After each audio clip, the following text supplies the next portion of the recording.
All right, so then let's go ahead and dive in. And the first thing that I want to mention is that OTL has a number of resources that are available to you, as does the entire campus. And again, we'll be sharing these afterwards, but make sure that you have a full sense of all the different ways that you can leverage help, both from us and from the university. So here we've got the counseling center.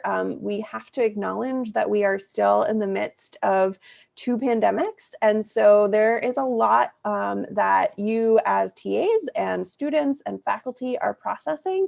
And so make sure you take care of yourself. That's really, really important to us. Make sure that you have an awareness of the accessibility and disability service that's on campus. This will potentially become relevant to you as a TA, so that's something that you should become familiar with. Keep Teaching is the university website, so any updates to the semester as a result of COVID would definitely appear here. Make sure that you're aware of that. And then there are a number of TA resources. We've called out grading student work here because it is one that we get more questions on, but feel free to look at our website, otl.rhsmith.umd.edu, in order to look at some of the additional resources that we have geared specifically for you.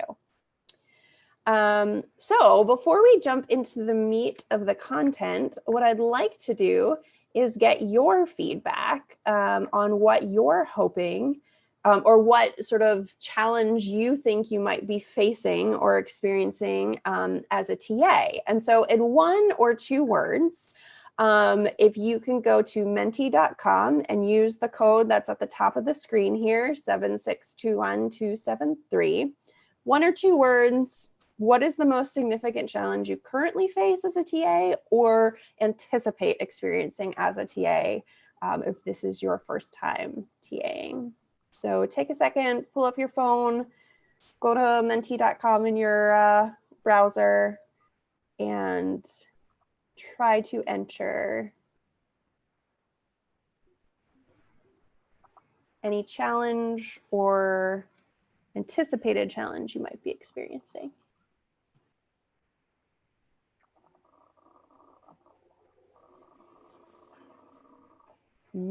That's a good one. A lot of grading.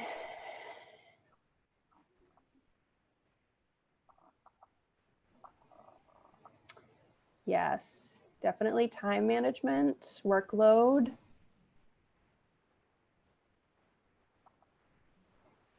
Tech support, communication, yes.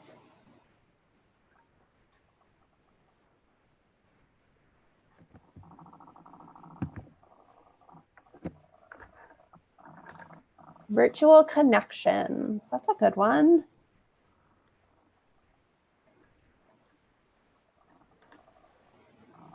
All right, so it looks like we've got a lot of time management, communication, grading, and tech support are sort of battling it out.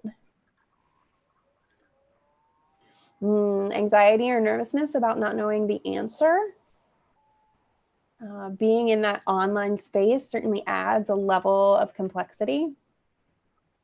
Giving feedback, yes, that's definitely a part of being a TA. So excellent. These are all really good.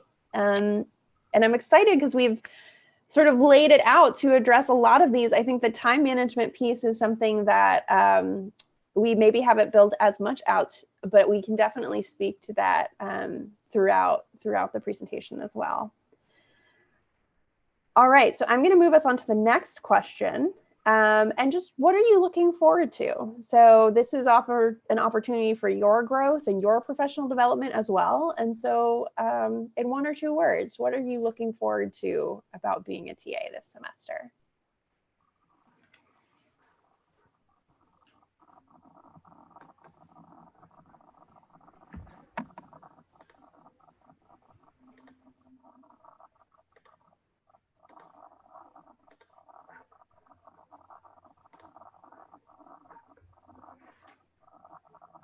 There are a couple questions coming in. I did want to touch on case interviewing for a little bit.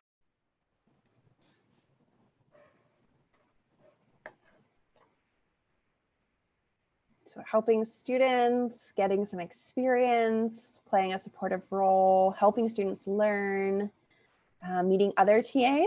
And that's one of the primary goals of this session today. So we'll give you some time at the end to actually interact with some of the other TAs on the call so you can share stories and support each other throughout the semester. Yeah, building your leadership skills, problem solving with students and helping them figure out how to problem solve. You'll probably get better at technology, certainly by the end of the semester. So again, these are all really great answers. Really excited to have you on. Cool. All right, well, let's go ahead and jump into it. So I'm gonna switch back to the slides. And we're gonna kick off with one of the most asked about components, or maybe the things that you're thinking about quite frequently, which is communication. And so this is, when we think about communication, there's lots of different ways. There's interpersonal communication, there's communicating with your faculty member, there's communicating with the students. And then there's just sort of the process orientation around communication. So all of these things we want to think about. And I'm actually going to hand it over to Deeran to talk a little bit more about understanding your role. Hi, crew. So thank you, Alexis. So I have to do one big disclaimer, which is that I am a faculty member, right? So I do teach, and I'm normally one of the people who's interacting with the TA in setting these expectations, right? So that means sort of I have like the insider perspective, but also I can tell you a little bit of what it can really look like to do these things, right? And then fortunately, Alexis has run our own TA program for such a long time and is actually leading our learner success team. So you are in excellent hands learning from her today as well. So the first thing that you sort of need to be able to do in order to TA well is make sure that you understand where you're needed in the classroom, and you also understand your own boundaries and limitations, right? So for example, if you know you have a class that collides with the last 15 minutes of the time that you're supposed to be with your faculty member in their class, that's something that you need to talk about immediately. It's not something you need to think about, work around, try and schedule. Just make sure you communicate that right off the bat, explain what that might look like for you, and explain what you need from the faculty member around those things, okay? Also, there's sort of two different approaches to how faculty members normally work with their TAs. So it's important to find out which type of faculty member you have, right?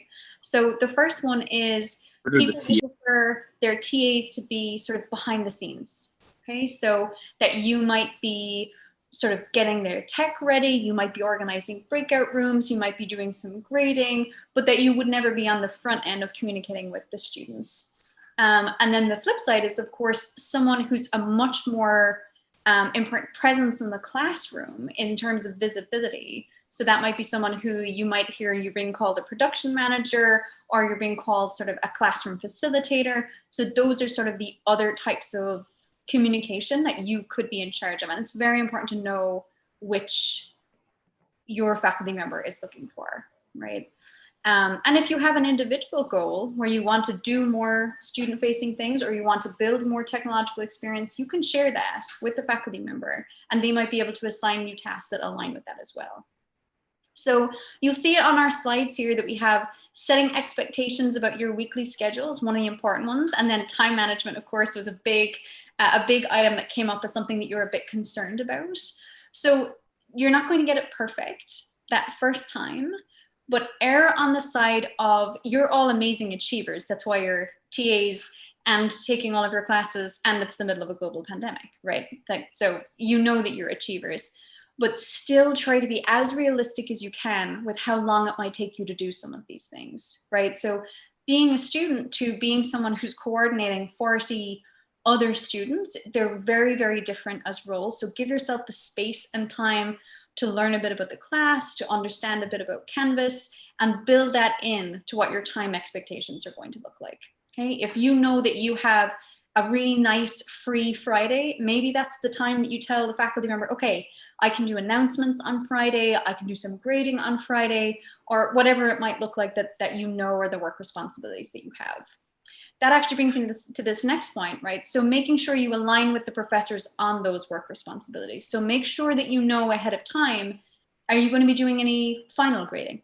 Are you going to be doing any quiz assignments ahead of the final that preps the students? Because if you are, that feedback's going to have to be very immediate, right? Are you going to be doing discussion grading? If you are, that can take really quite a long time. It might even absorb all of your 10 hours, to be honest, depending how many students are in the class. So making sure you know what those work responsibilities are, you know where they align with what the professor is trying to do, okay? But don't forget yourself in all of this. So making sure you know your goals and objectives. And some of you wrote helping students, building experience, building leadership, and even guest lecturing. Lay that all out with the faculty right away. So in this week or this next week coming, make sure you meet with the faculty member and talk about those things. So talk about how you'd love to give a mini lecture, or you want a presentation that you're working on that you feel might fit with the students' needs. Maybe you could offer that as an additional office hours, right? Or really, if your goals are just about building experience and you sort of want to watch the faculty do what they're doing, even if you're not doing the grading, you might want to sit with them or have a Zoom call with them, as the case may be, while they work through their grading process to understand how it works. And then the last point is something that we're going to say approximately 1,700 times, but being clear and mindful in your communication is really, really important. So you do have a different role now than you did as a student. Right? As a student, we hope that you can bring your whole self to the classroom, that you can talk and share with the faculty members, that you can learn. When you're a TA, you're sort of a representative for the class, and you're sort of a representative for the faculty member. So keep that in mind and be mindful in how you're communicating with the students. Even if you have a great rapport with the students and you know you like them, still better to keep your language a little bit more formal, a little bit more academic, and ensuring that you're very, very clear when you're talking with students. So this might come up, for example, if a student has a grading question, you might instinctively want to say, oh, I'm going to ask the professor, but she's lovely, don't even worry about it, right? That actually wouldn't be a great thing to say, right? Because you don't know how the faculty member might react to this grade contention, okay? So you might say something like, oh, I've received this, I'm sending it to the faculty member, you'll hear back soon, let me know if you need anything else, okay? So on to the next. You want to take the first one here, Alexis? Yeah, so just to sort of acknowledge again the environment we're in, I feel like with this move to everything being virtual and remote, there's suddenly this plethora of communication channels, right? There's Canvas, there's Slack, there's email, and so it's, there's definitely a lot of different options in terms of outputting and inputting information. And so I would make sure that one of the things that you clarify with your faculty member up front is what's the best way that they receive information. Is it email? If it is via email, what is their preferred time or way that you even draft that email? When I first started my career in higher ed, I would send these really long emails to stakeholders that I was working with, a lot of which were faculty, right? And I did that because context was really important to me, and I wanted to be able to explain everything about the problem so that the faculty member really knew what was going on. But as I've discovered, thanks to Darren, that's a lot of information for any one person to process. And so particularly when we're moving at the pace that we are, short bullet points with very explicit statements or questions are the best way to grab the faculty member's attention. So I would make sure that you understand their preference for communication, whether it's email, phone, whatever it might be, and then identifying sort of a weekly check-in point, right? There may be things that come up on a regular basis. It may just be an opportunity for you to review the schedule of things that are upcoming. It might be an opportunity for you, again, to clarify some of those expectations that you have established, particularly as school picks up for you and maybe you begin to realize how much you have on your plate it's just an opportunity to really just check back in with the faculty and make sure that you're on the same page. Darren, do you want to speak to some of the issues about email as well? Absolutely. So, you know that feeling when you have a really long workshop, or you've taken a long class, or you've had a long session, and then when you look at your phone, you have that moment of excitement because you've got text messages waiting, updates waiting, notifications waiting. That's how your faculty member feels after every class, right? So to Alexis's point, if you write something that's very dense and very long, what they're going to do is look at it, realize it's long, and not read it until they feel that they have more time. So if you have something important or urgent, it's likely it would get missed, right? Because they're just human, right? The same as you, where if you try and get through everything at once, it's going to be really, really difficult. So minimizing the amount of emails is important, or at least keeping them sort of short and sweet. If there's something that you feel is actually urgent. So for example, this actually just happened to me with my TA. So one of my students actually has COVID. And so in the subject line, it was urgent, student with COVID, right? And so I was like, okay, this is an email I'm going to read above all the other emails so that I could take the appropriate steps as a teacher, okay? So if it's something very important like that, make sure that they know right off the bat, okay? And like Alexis said, ask them how they prefer to be communicated with. If there's something urgent, do they prefer a phone call or a voicemail or whatever it might be? And a lot of them will pick email anyway, so you just might want to talk to them about what do I do if there is something important like a student with COVID, and then listen to their answer and keep that in the back of your mind throughout the semester. For establishing shared expectations about availability, this can be very important because your schedule is obviously going to be distinct from that of your faculty member. So what might happen is, let's say the exact same scenario, right? You send that urgent email, student with COVID, they respond saying, okay, forward their email to this email, me, straight away, okay? But their version of straight away might be while you're in a class, while you're doing something else. And so it's very important to set an expectation around, hey, if you email me, I'm going to do my best to respond within 24 to 48 hours. Or, hey, if this is about an exam, this is the time I'm available to talk about the exam, and this is the time I'm available to do grading for the exam, so that you're both clear about what the turnaround might look like for some of the tasks that you have to do, okay? And you'll notice at the bottom we have, again, to be clear and mindful in your communication, also very important with the faculty member, right? So making sure that you're communicating what you need to communicate, but again, erring on the side of keeping things very clear and maybe a little bit more formal than you would traditionally write for an email, okay? Grading policies. This is a very, very big one. Communicating grading policies is something that I would recommend looking at the syllabus of your class so that you know that thing inside out and you can basically paste some of the grading policies, okay? So if it's, oh, this student was a day late, do I dock a grade? You want to know the answer to that right at the beginning, but also chat with your faculty member. Like I said, make it next week, make a proper 1-hour appointment to talk to them, because some faculty are very free and flexible with their grading policies, and other faculty have major assignments that they know are indicative of sort of the path to how students are going to do in the class that they normally are less flexible with grading. So it's important that you know that, important that you understand it, and to make sure, of course, because if you send an email to a student and the information is incorrect for whatever reason about a grading policy, that's going to lead to a lot of difficulty for that student, because if what you said doesn't align with what's written in the syllabus or doesn't align with what the faculty member has said, that could be a really big challenge for you and the faculty member, but especially for that student, okay? And I know that a lot of you had written helping or various words around helping, which I think is so wonderful that that's the perspective that you're coming at it from.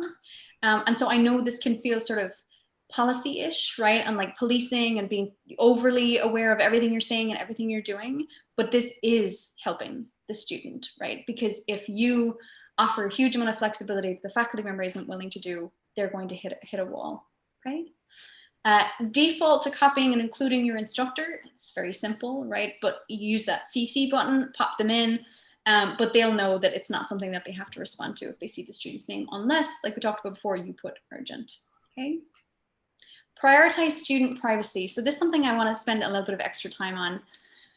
Most of you will have had to have taken the FERPA training anyway. If you didn't and your faculty member didn't recommend it, I still strongly encourage you to do so, because it's extremely important to prioritize student privacy, right? Many of you are students yourselves, so you understand you don't want a private email you shared intending it to go to a faculty member to go through a large group of people accidentally, right? So being mindful who's in the to box, who's in the CC box, making sure if it, for example, contains an ADS letter, right? You actually don't have the permission to share that with anybody except the faculty member if a student accidentally shared it with you rather than the faculty member themselves, okay? So an ADS letter, which you might get, which is accessibility and disability services on campus.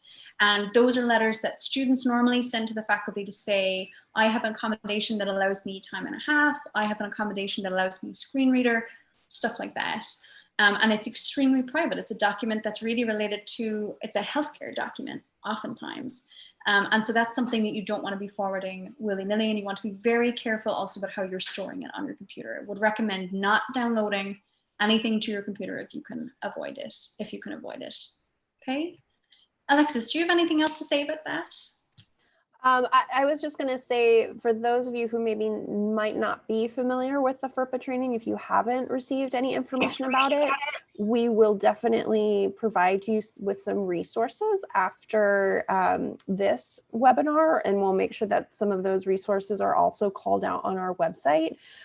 So we'll make sure that that FERPA training is one of those resources that is available to you. Absolutely. We mentioned this already, but err on the side of formal or academic language. And sending out weekly announcements, make sure that you get your faculty members' permission, right? So if they want a weekly announcement, it can be really helpful for the students to just be reminded, hey, this is what's due, this is the Zoom link we're going to be meeting at, this is the time that office hour is being held, and put in your own email to remind them when you're available as well. It's also a good way to delineate your time, right? We talked about time management. So it's a good way to say, I hold office hours at this time. I might not be able to respond to emails before this time. So please come to the office hours, please utilize it, right? Or if you're someone who prefers email, let them know what your response rate can look like. You might recognize the last point here, which is being clear and mindful in your communication. We're just reiterating again, because it is probably the most important part, and it's the easiest thing to forget, because you will get to know your students, right? You'll get to know them, you'll get to like them. Some of them may even be your friends and you already know them, and you still have to try and keep the same tone in all of your communication with students in the class. I do just want to address this one point that we have here about sending out weekly announcements. So this is something that we recommend only if your faculty is interested in having you do this, and it is within sort of the bounds of your role as the TA. And again, that's something that you have to talk to your faculty member about in terms of those mutual expectations.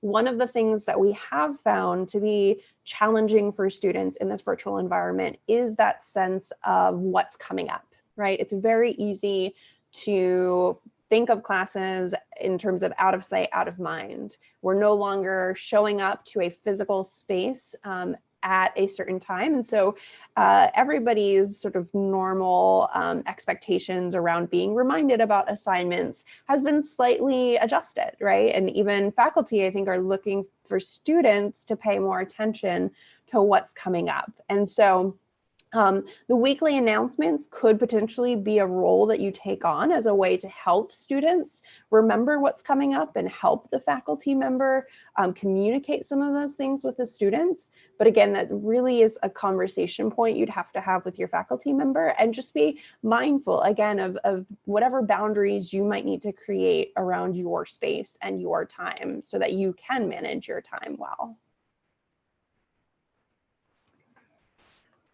All right, so then moving into more around the expectations for the role. So as we've already mentioned, time management is a huge concern. It's a huge issue. And so you have to do your very best to establish expectations of your availability to both the professor and to the student. Generally, you're only expected to work up to 10 hours a week being a TA. So that means that you are going to have to think through How does this fit into all the other requirements, courses, homework, family, friends, additional responsibilities that you have? But again, you're not alone in this, right? Your faculty member is the one who is looking to you for help and contribution, but they also are the person who can help you identify what is most important and what might not necessarily be the most important thing. So definitely make sure that you leverage your faculty member and your instructor as you think about your availability and expectations for this role.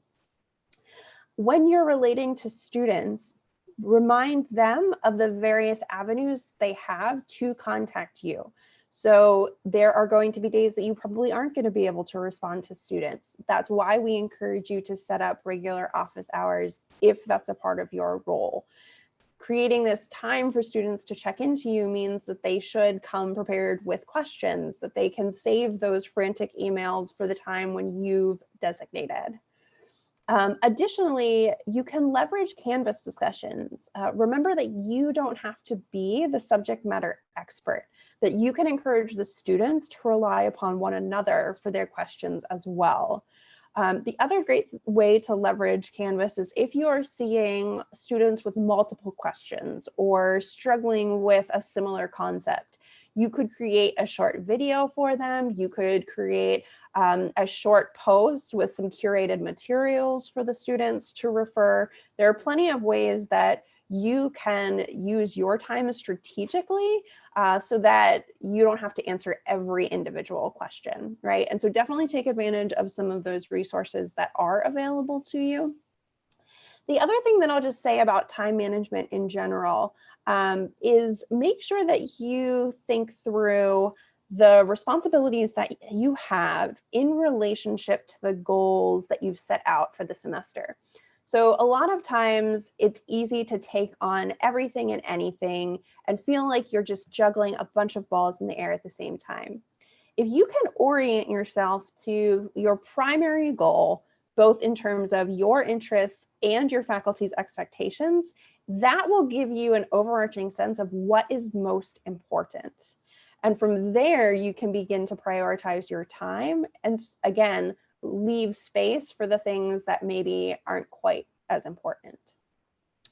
Think about mapping out your entire schedule, right? So thinking about all the classes, really thinking through all the different assignments, the study time, the exams, your own deliverables, and then identify the time requirement that being a TA is, and begin to think through sort of the rhythm of the semester, right? Because unfortunately, what happens is when you become really busy with your school and your assignments, that's also potentially the time that the faculty member is going to be relying upon you a bit more. And so being strategic in terms of planning now will help save you time later. The other thing around time management that I wanted to mention is this idea of playing to your strengths.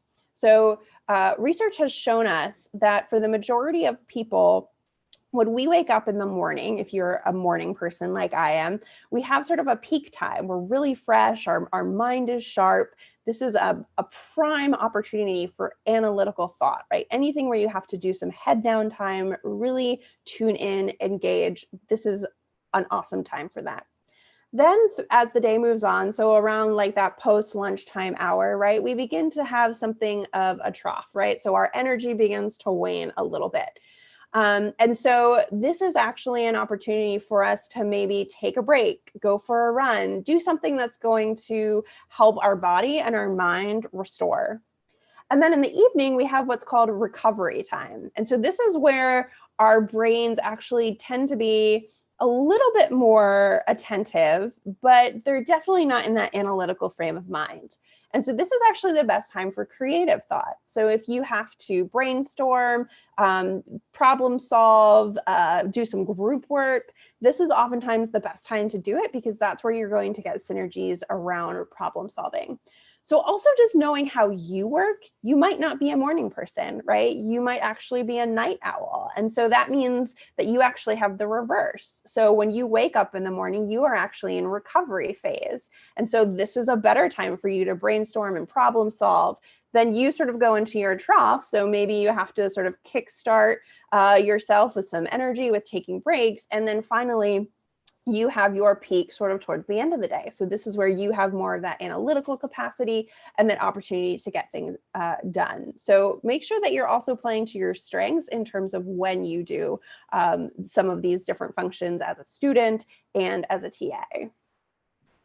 Just one important point that Alexis had touched on that I want to reiterate. So when you're making that big schedule for yourself, if you have a big assignment, a major schedule graded event, an exam, make sure that your faculty member you're TAing for also knows that, so that they know the date, they know when it is, and that they aren't bombarding you with emails accidentally on that day, or having planned that you would do some grading for them on that day. Absolutely share that with them, their teachers first, right? So they'll understand what it is that you have to do to get ready for a big time like that, or a big assignment like that. So make sure that you let them know that at the beginning. And then also, Alexis had talked about leveraging Canvas discussions.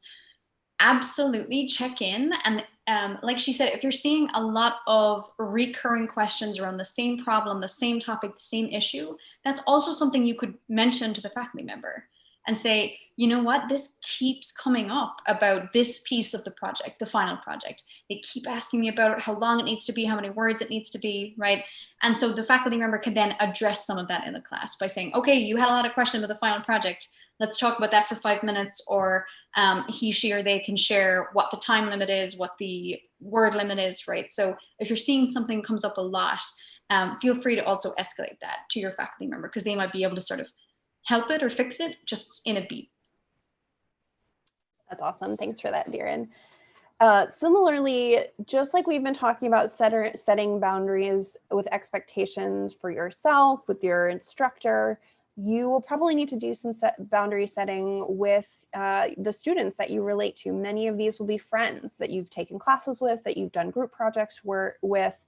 And so one thing to keep in mind is that when you're doing grading, Canvas actually has a feature where you can hide all of the student information, right? So then you're sort of aware, or you're not aware of the students who have actually delivered the product. And so that is one way that you can reduce some of that potential bias. The other is that if you're TAing with other TAs, right? So if there's a course that has multiple TAs, you could potentially identify if there are a number of friends in your class and in that particular section, and see if you could maybe switch some of that grading with another TA. For those of you who have TA'd in the past, maybe you've already done this. Maybe you've already established a sense of the questions that you won't answer, or knowing sort of when some of those areas become gray, right? When a student might ask for help on a problem, or they might ask for clarification that begins to sort of get into more of that content area. So this is really where you have to use your best judgment, but feel free to err on the side of, of saying, I don't know the answer to that, and I'll get back to you. Because it really, that phrase, I don't know, shouldn't be a scary one to you. It should be really freeing in the sense that you aren't the instructor, right? You don't have to have sort of the area of expertise in all matters. And so relying on that sense of judgment of what is it that I can tell you, and what is it that I maybe need to get the professor's feedback on before I can give you an answer to that question. Of course, there is the reality of plagiarism, of cheating, of academic integrity violations. If you suspect anything, just please go to your professor right away. You don't need to interact with the student over it. You don't need to enter grade. Your instructor is the best one to handle that type of a situation. And so if you identify something, then please, speak to your faculty member about that. And that's just general guidance as well. If there's anything that comes up that you're unsure about, a question that somebody asks, if you have a friend who asks something of you on a personal level related to the class, you can tell them no, that they need to go back and they need to talk to the faculty member, right? So make sure that you're protecting yourself and thinking through some of the potential scenarios that you might encounter being a TA this semester. Darren, anything you want to add there? Yes, one quick note that's important. I actually probably should have put it here as well. So we had written here, do not enter a grade. I want to clarify that means any grade. Even if you're certain this happened, you don't write 0, you don't write 10, you don't write 100, you don't fill in the grade in Canvas at all if you have any suspicions. Also, if you have a suspicion, just forward it to your faculty member. It will go to the Office of Student Conduct, who are excellent at their job and extremely fair. So, you know, don't sit back thinking, oh, what does this mean for this student, right? There are already processes in place that are fair and equitable in the school. So if you are worried at all about it, just escalate it. Even if you think I'm probably wrong, this was just a small similarity, still fine. Your faculty member can make that discernment and make that judgment. Okay, so make sure you don't put in a grade, even if it's something small and you normally put in a 0 if people don't attend, right? Just leave that Canvas box empty entirely.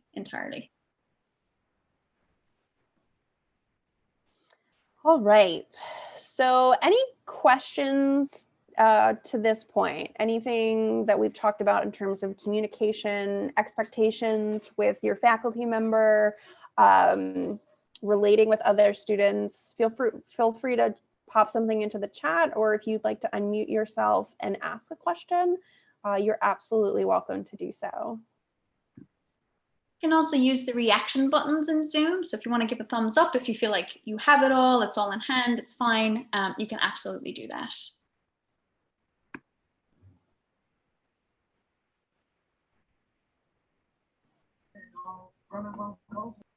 Awesome. All right, got a thumbs up. So I will keep plowing ahead here. So one of the concerns that you had was around the technology component. And so we're going to jump into just a couple of things here that I'm going to run through in terms of announcements, assignments, using SpeedGrader, quizzes, and discussion boards. So let me drag my... All right, can everybody see my Canvas site? I've got 2 thumbs up. Any other thumbs up? Great. Okay, thank you. All right, so if you have any announcements, if this is something that you're going to be taking advantage of, it's fairly straightforward. You just click on this announcement component here. You can write in some comments, some directions. If you are TAing and there are multiple sections, you can adjust where this goes in this particular post to scenario. So if you're just sending it out to one of the sections, this is where you would remove that component and just add the particular section. There's also this delay posting. And so this is actually something that's really nice, because if you wanted to go through and do a bunch of planning, and develop some announcements that you wanted to send out at a later date, you could just come in here and you could decide, you know, it's something that's upcoming, I'm going to revisit it, and you would be able to just go ahead and to save that here. So I'm just going to cancel that for a moment. We also then, of course, you may potentially utilize the assignments component here. It's most likely that your faculty member is already going to have the assignments posted, and you will most likely just be responsible for the grading component. So for the grading component, what you will do is you will come here and you will click SpeedGrader. And so then this creates a rubric here, which your faculty member may have. And you have the opportunity to view this rubric and then to assign points, right? So maybe you're assigning points around these different criterion areas. You can literally click on different boxes. It depends, you know, some faculty members may have a rubric that has a range of points, right? So if it has a range, maybe you go in and you manually insert the point amount. The one thing that I just want to mention about grading is if you haven't worked with this faculty member before, I highly suggest that you go through the process of grading 2 or 3 assignments with your faculty member, or maybe grade them independent and then give them to your faculty members so that they can give you feedback on your grading process. This just helps to make sure that what the instructor expectations are then similarly communicated by you as the TA. So that would be the first recommendation. The second recommendation is around this concept of feedback. So Nita Moy, who's one of our MBA faculty members, talks about using a particular formula when it comes to giving feedback. And I've found it to be really useful because it focuses much more on the behavior or the skill in the deliverable than it does on the individual person. So for example, if this was a written piece here that we were grading, something that you might be able to say is, when you started your paper with such an engaging story, it really drew me in as the audience, and I wanted to read the rest of the paper. Definitely continuing doing this next time. So I used a positive example here. I named the behavior. I saw that you did X, you used an engaging story. The impact was Y. It pulled me in as the audience and I wanted to continue reading the story. Next time, consider, well, in this case, it was fantastic. So definitely do that again. That's something to be rewarded. Let's say that they needed a little bit more organization in the flow of their paper, right? So I noticed that some of your transitions were difficult to follow. The impact was that I wasn't quite sure about the logic of your argument. Next time, consider using X framework or X structure to facilitate the logical flow of argumentation. So that's one potential approach that you could take to your feedback. Darren, do you have other things that you'd like to add in terms of giving feedback? Absolutely. And just a note as well, Alexis, we have a question from Daksh asking if you can show how to hide the student names while grading, hide the grades while grading is going on. Yes. That would be great. And then also a question from Joshua, which I tried to address, but Joshua, if you still have that question, you can feel free to pop it back in the chat about hiding comments during grading as well. So the additional point I wanted to make about feedback and about grading in general, for those of you that have not been a TA before or who haven't taught before, it is probably more exhausting than you might initially realize. So when you go through the process of grading, you might say, okay, I have 40 papers. I'll get through this tonight. I'll pop something on Netflix and I'll just sort of have this going in the background. Grading is a lot more mentally draining than that. So I would normally give yourself a very long margin of time, or maybe even, over an evening, like Alexis said, sort of play to when you know that your mind is vivid and you're able to pay attention to things, because it can be extremely difficult to sort of sit and do the same thing over and over again. Average class size of 40, right? So 40 times. So make sure that you're getting up and you take a break, that you're having a glass of water. And another reason to do this is, again, for those of you that said that sort of you're passionate about helping the student, as we get more fatigued, right, we get more critical, right? I mean, we're all human beings, so you've probably experienced this just in your ordinary daily life as well, right? Where you're very tired about something and then suddenly everything else agitates you, right? Things get irritating. So it can be very difficult to sort of try and measure your responses over time. If you feel like you're hitting a wall and you're getting sick of it, do stop. So just stop, get something to drink, get outside, do whatever it is you normally do that rejuvenates you, or just postpone it and then revisit it again later. So don't let yourself get exhausted or fatigued, because it can impact the grading and the feedback. Yeah, and like Alexis said, best practice, definitely have a Zoom call with the faculty member where they're grading and they're kind of narrating to you why they're doing what they're doing, or where you both grade the same thing, and so you can look at how you both differently approached it. Yeah, you cover the rest of it, Alexis. Fantastic. So I saw in the chat that there were some questions about hiding comments before grades were posted. So that would actually have to be done in the grade book, if I'm not mistaken. Darren, you can correct me if I'm wrong.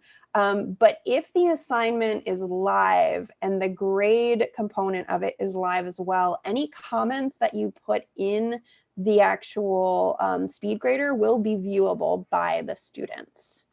So we can show you sort of what that looks like in the grade book. But I do just want to note before we do that, in this options section here, this is where you can hide the student names in SpeedGrader. And so that removes the student's name, as you can see here. So again, just as a way to diminish any potential bias, this could be a good approach.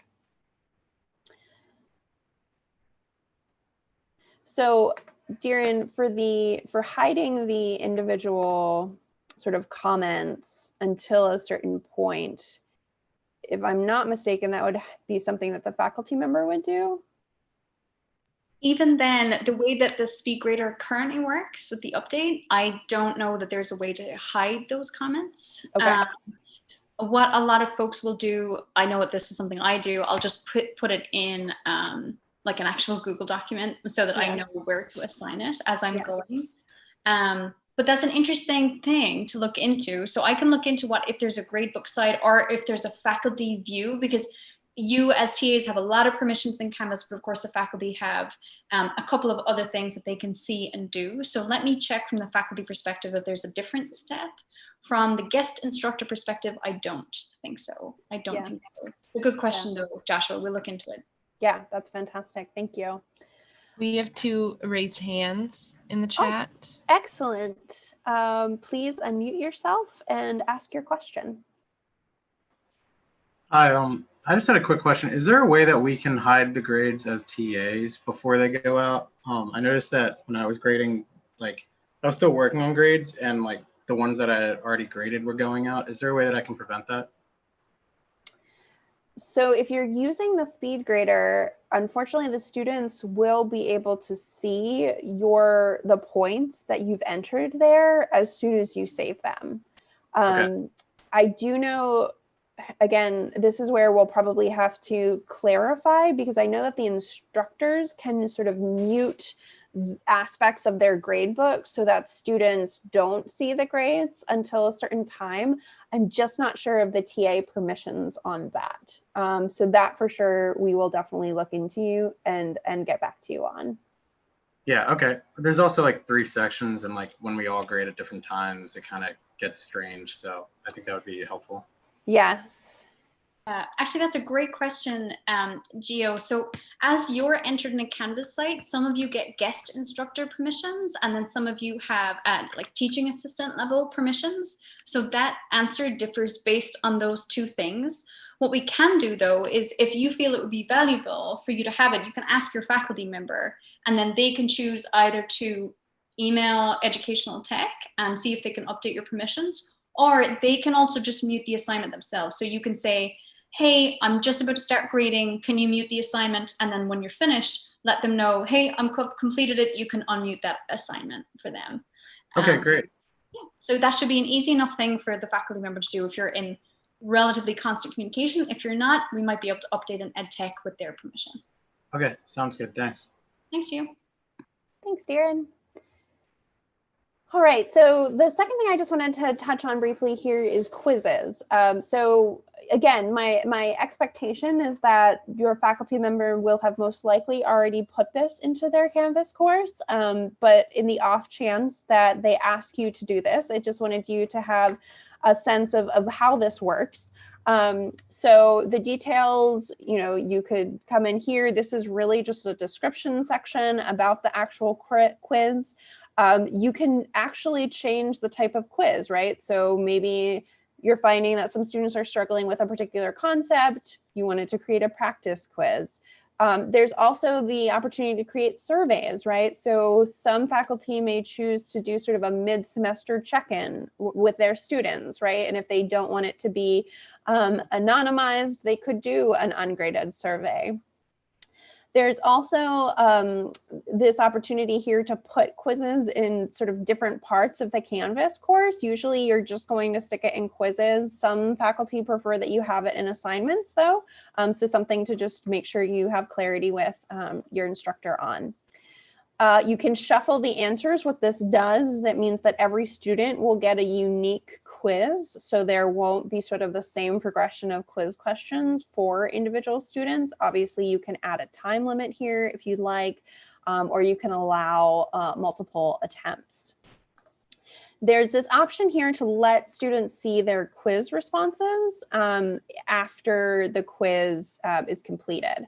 You can also let the students see their correct answers after the quiz is completed. So those are things that you could check off depending again on the preference of the instructor. You have the option to show one question at a time, particularly if a faculty member is designing a final exam. One thing to take into consideration is that it is helpful sometimes for a student to understand the full context of that quiz or that exam so that they can know how to prioritize their time. So by showing multiple questions at once, students have the ability to sort of look ahead, to go back if they want to skip over a question, think about it, and then revisit it. That's an option. With the show one question at a time, there can be a little bit more limitation around the student's ability to navigate through the quiz, right? So they would have to potentially answer that one question in order to move on to the next.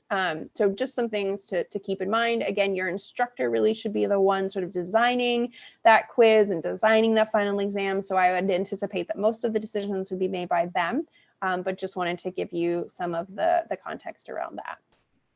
And actually, to Alexis's point, so you might get a little bit of an unpleasant task of transferring a previously paper final to a quiz.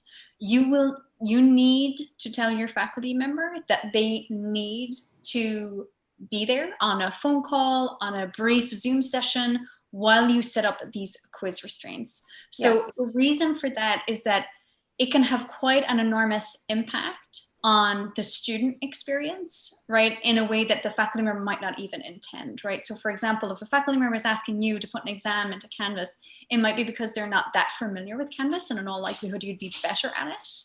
If that's the case though, they might not know what the options are around the quizzes. So it's very important that you meet with them, you're able to share your screen, or you're able to list out the questions that they're selecting so that you're extremely clear about what's needed. So for example, let students see their quiz responses. Some faculty members are extremely passionate about this. They like students to know right after the final a rough gist of how they did.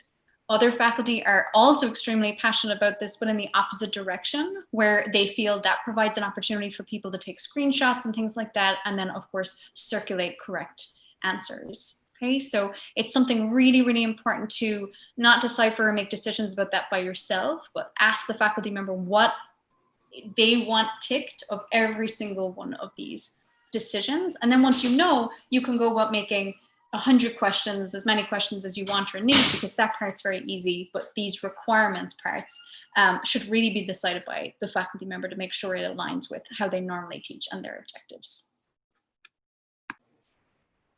Awesome, fantastic. This last button here, or last portion here about assigning. So again, similarly, if there are multiple sections, you potentially would adjust that to a particular section. And then this due date is when the quiz is actually due. So, you know, let's say that your instructor wants you to develop something for the midterm, right? So maybe it's due on Thursday at midnight.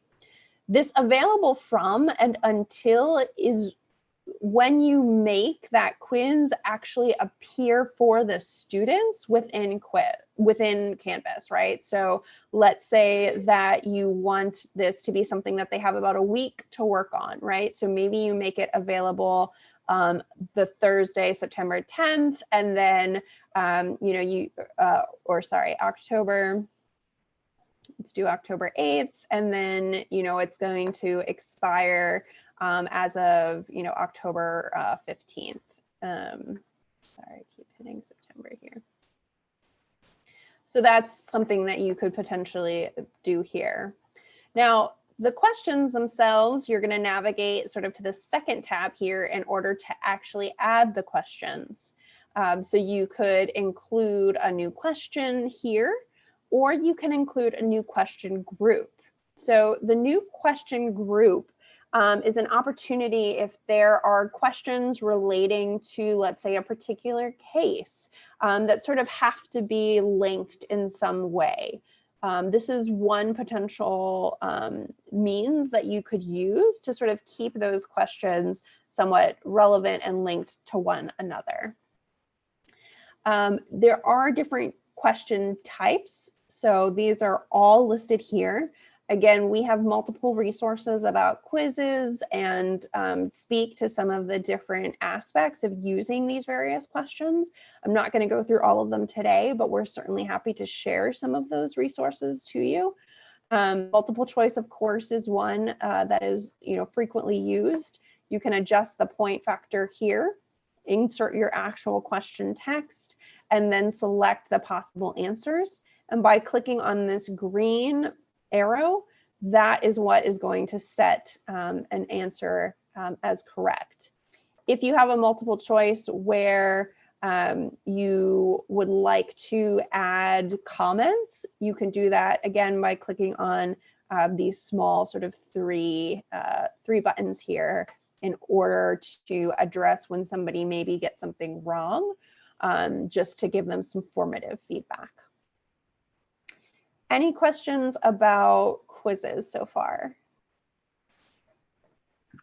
One quick note while you're thinking of questions, you'll see on the screen right now, there's a little unchecked box underneath that says notify users this quiz has changed.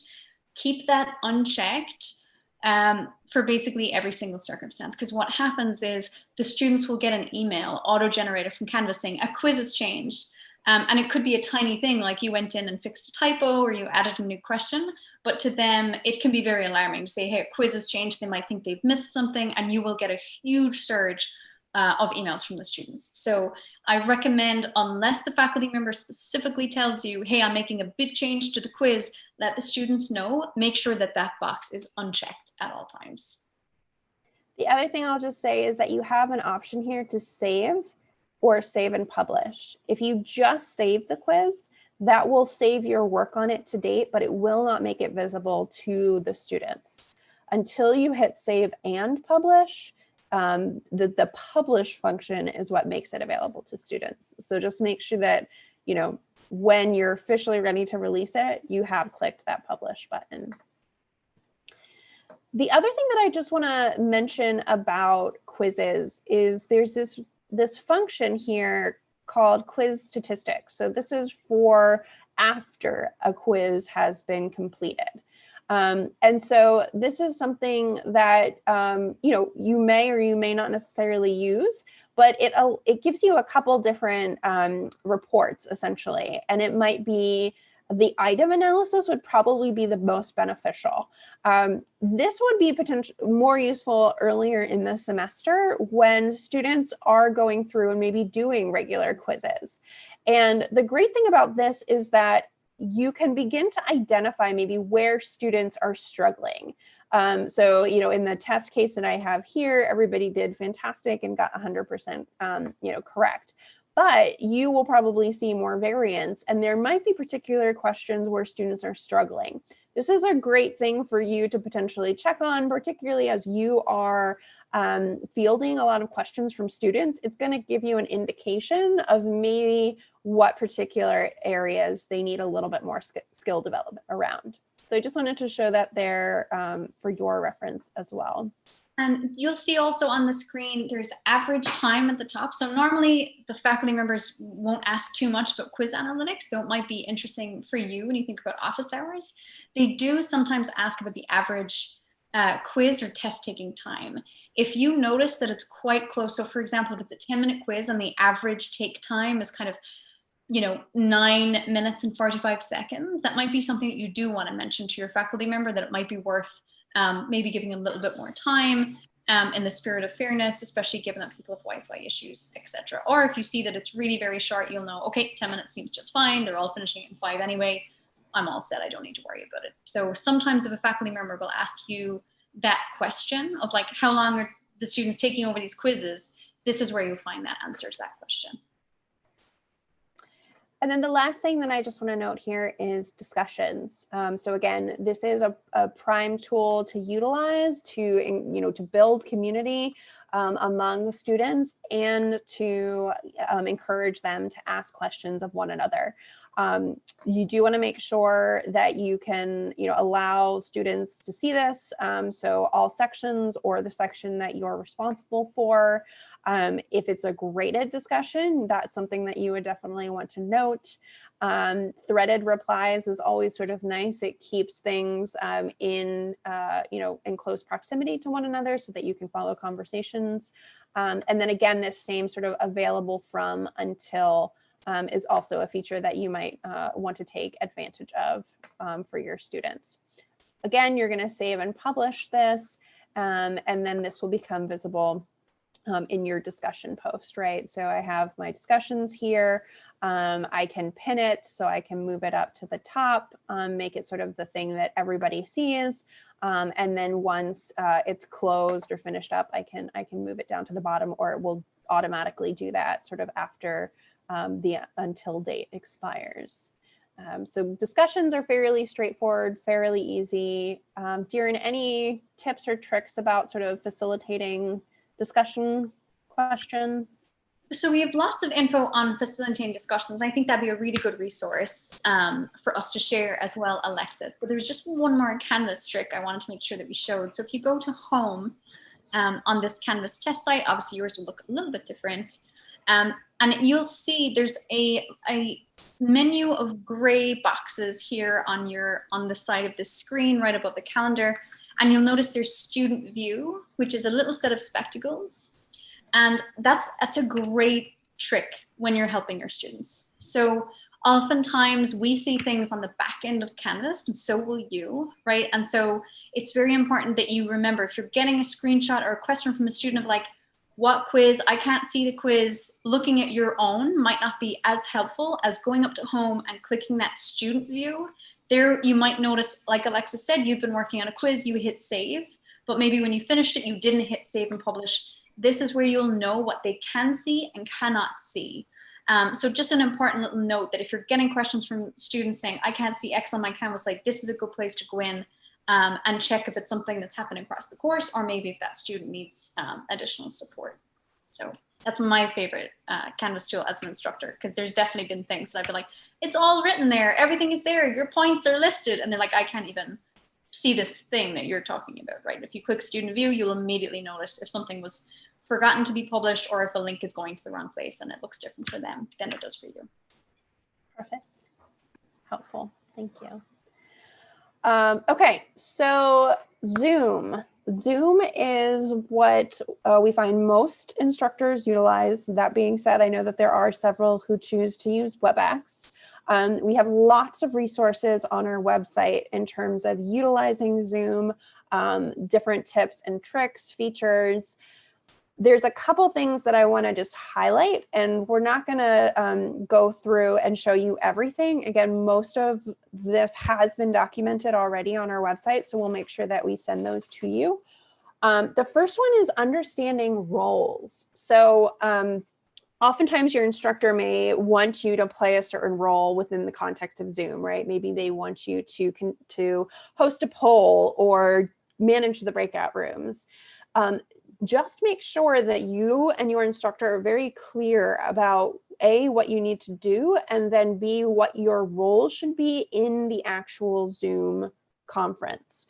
So the host is really the only one that can manage breakout rooms, which means that if that's something that your faculty member wants you to do, that you actually need to set up the Zoom conference under your name, or your faculty member can make you the host once you're in the actual Zoom room, but only the host can manage breakout rooms. The other thing to note is that for security settings, oftentimes faculty, and you will most likely too want to do this, is to require an authorized user. As you know, your UMD students, you have a Zoom account through UMD automatically. What this means is that when you create a Zoom room and you click require authorized user, only students who are logged in via their UMD, central authenticated user profile, only they will be able to join. So that's something to make sure that you do.